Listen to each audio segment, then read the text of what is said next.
kaunti ma Mombasa kama midhiero ne obedwe chieng' tich abich chenro manyo ringre jogo mane onime nam Mombasa gikone to koro rumo bang' ringre ji adek go duto yudore.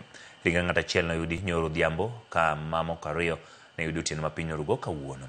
Kama ne kaunti ma Mombasa Abdulswamad Sharif Nassir kata kamano okoni nonro dhi nyime mar yango masirano kendo nono koda jota chenro ne oketo chenro makare mar kedo gi masiche. Okoni tend kaunti ma Mombasa ne ok onywandi chenro mar piem mar kwang' kendo koni e thuolo mabiro tuke ma kamago nyaka koro puodhi gi tend kaunti. Usiku mchana tarehe 12 saa 9:46 tulipata mwili wa kwanza. Usiku kuamkia asubuhi tarehe 13 saa 7:09 na saa 7:13 miili mingine miwili iliweza kupatikana.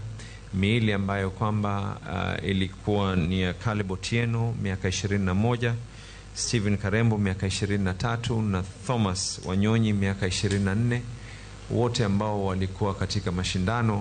Hawa miili yao ilipatikana, mmoja ulipatikana pale karibu na ajali ilipotokea, na miili mingine miwili, mmoja ulipatikana Nyali na mwingine karibu na hoteli fulani.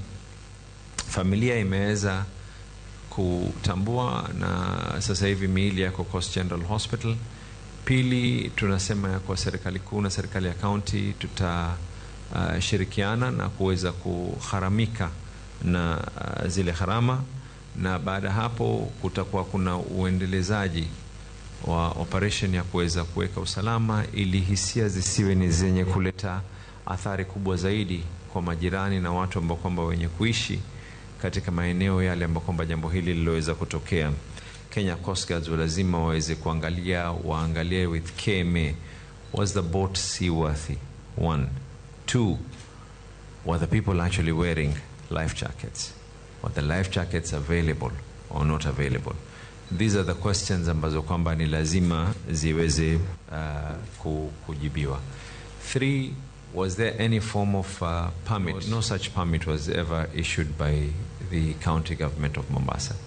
What we are aware is last year